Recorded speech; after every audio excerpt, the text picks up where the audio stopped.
Nous devons cesser de discuter les lignes rouges russes, estime la première ministre danoise, Mette Frederiksen, dans un entretien à Bloomberg. Waouh, waouh, waouh. C'est pas tout. Laissez-moi vous livrer la quasi-totalité de ce qu'elle a dit. Et puis nous allons voir. Partagez la vidéo dans tous les groupes possibles, s'il vous plaît. Nous devons cesser de discuter les lignes rouges russes, estime la première ministre du Danemark. Incroyable. Dans un entretien à Bloomberg, Mette Frederiksen, la première ministre danoise, déclare que les alliés de l'Ukraine doivent autoriser Kiev à utiliser les armes livrées par les Occidentaux contre la Russie. Elle conteste l'idée selon laquelle l'utilisation de ces armes représenterait une escalade et juge vain le débat sur les lignes rouges qui a lieu à Washington ou Londres. Elle dit, je cite, « La ligne rouge la plus importante a déjà été franchie. C'est lorsque les Russes sont entrés en Ukraine. Le Danemark, son pays, a déjà fait savoir que l'Ukraine pouvait utiliser toutes les armes qu'il a livrées sans restriction tant que l'Ukraine respecte le droit international. » Fin de citation de la première ministre danoise Mette Frederiksen. Bon, lorsque vous entendez une telle déclaration, vous vous dites, alors pourquoi M. Zelensky refuse donc d'utiliser les armes danoises sur le territoire russe ou contre la Russie? Je vous explique. Je suis allé chercher, j'ai fouillé dans l'archive, des armes que le Danemark a fournies à l'Ukraine. En fait, j'ai pas vu un missile de longue portée que l'Ukraine réclame tant au USA, à la France et à la Grande-Bretagne. J'ai pas vu une arme, d'accord, qui peut aller, une arme danoise, qui peut aller jusqu'à 925 km. J'ai pas vu qui peut aller jusqu'à 700 km, jusqu'à 600 km. J'ai pas vu. Vous comprenez? Alors, il faudrait que je souligne ça, c'est très important. Parce que quand vous entendez que le Danemark autorise l'Ukraine à utiliser toutes les armes qu'il a livrées à l'Ukraine contre la Russie et sur le territoire russe, ben, vous êtes confus, vous dites, mais pourquoi alors M. Zelensky met la pression sur les visas et la Grande-Bretagne? C'est très simple, Madame la première ministre danoise. C'est très simple.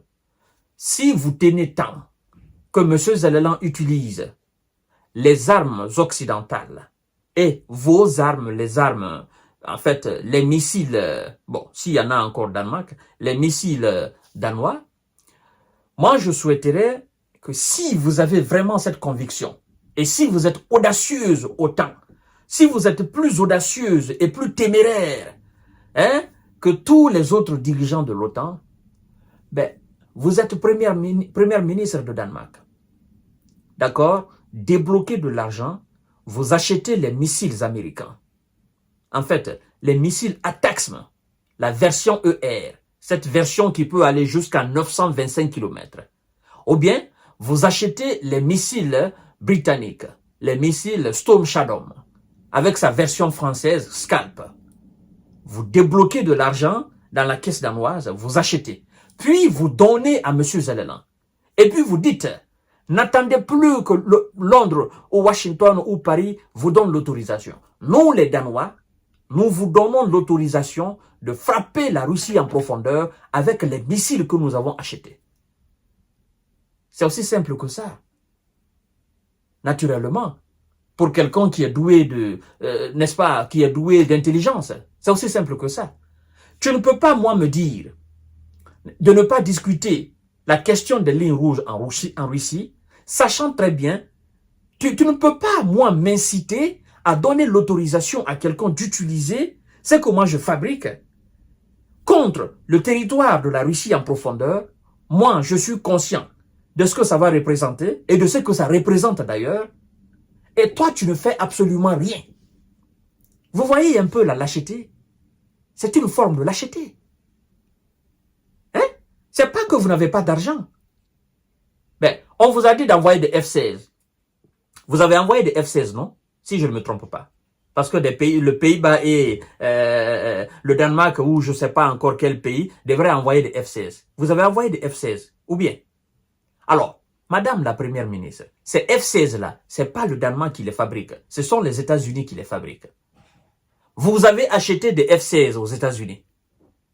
Pour remplacer les F-16 et acheter les F-35, vous avez envoyé des F-16. Et vous n'avez pas envoyé les F-16 parce que vous avez voulu.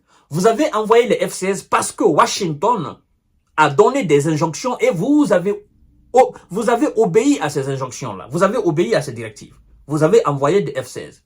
Pourtant, avant que les États-Unis ne vous donnent l'injonction d'envoyer les F-16, M. Zelensky avait déjà demandé les F-16.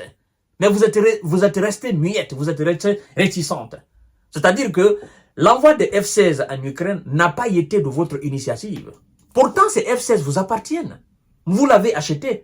Parce que lorsque vous achetez quelque chose, ben, ça vous appartient.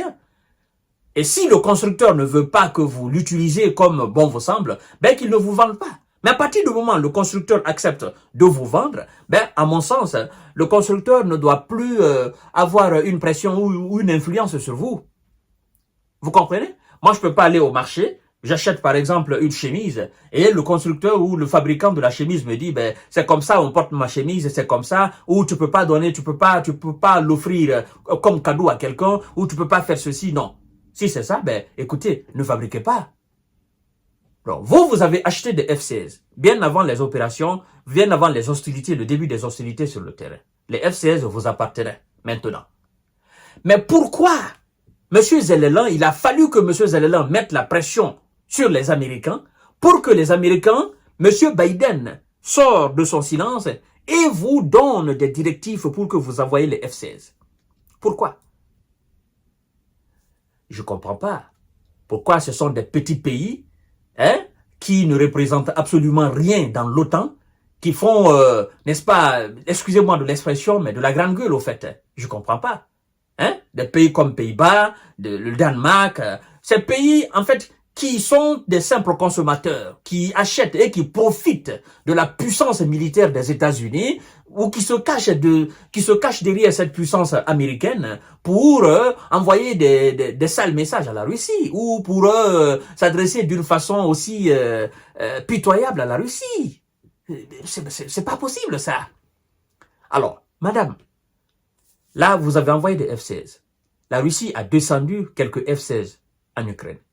Maintenant, vous savez, les F-16 peuvent porter des missiles de longue portée, même des missiles de courte portée.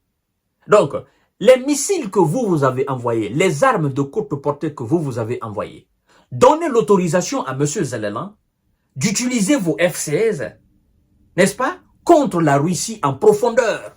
Comme ça, on saura que Madame la Première ministre, Mette Frederiksen, est vraiment audacieuse.